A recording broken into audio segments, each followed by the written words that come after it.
ពាក់ព័ន្ធករណីលួចឆ្លងដែនស្នាក់នៅគ្មានលិខិតឆ្លងដែននិងធ្វើការខុសច្បាប់កម្ពុជាបណ្តេញជនបរទេសចំនួន225នាក់បន្ថែមទៀតចេញពីកម្ពុជា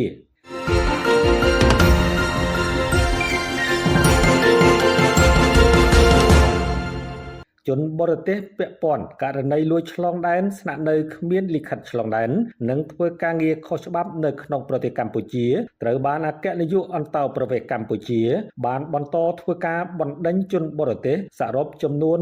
225នាក់ស្រី38នាក់មាន13សញ្ជាតិរួមមានចិនកាណាកេនយ៉ាម៉ាឡេស៊ីចិនតៃវ៉ាន់ប៉ាគីស្ថានឥណ្ឌាឥណ្ឌូនេស៊ីយូកុងដាស្រីលង្កាហ្វីលីពីនវៀតណាមនិងស៊ីមបាវេចេញតាមប៉ុស្តិ៍នគរបាលច្រកទ្វារអាកាសអន្តរជាតិដេជោនៅថ្ងៃទី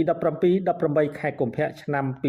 2026ចំពោះការបណ្តេញចេញជនជាតិបរទេសជាបន្តបន្ទាប់នេះអគ្គនាយកដ្ឋានអន្តរប្រវេសន៍បានឲ្យដឹងថាជាការអនុវត្តតាមវិធានការច្បាប់យ៉ាងម៉ឺងម៉ាត់របស់រាជរដ្ឋាភិបាលកម្ពុជាក្នុងកិច្ចខិតខំប្រឹងប្រែងបោះសម្អាតនិងលុបបំបាត់ឧក្រិដ្ឋកម្មតាមប្រព័ន្ធបច្ចេកវិទ្យាធានាការពារសុវត្ថិភាពជូនប្រជាពលរដ្ឋទាំងក្នុងតំបន់និងសកលលោកដោយគ្មានការលើកលែងនោះឡើយចំពោះមេខ្លោងដែលនៅពីក្រោយក៏ដូចជាការជួយសង្គ្រោះជនរងគ្រោះដែលត្រូវបានមេខ្លោងបោកបញ្ឆោតឲ្យមកធ្វើការនៅក្នុងសកម្មភាពឆបោកតាមប្រព័ន្ធបច្ចេកវិទ្យាហើយមានសេរីភាពនិងអាចវិលត្រឡប់ទៅប្រទេសខ្លួនវិញ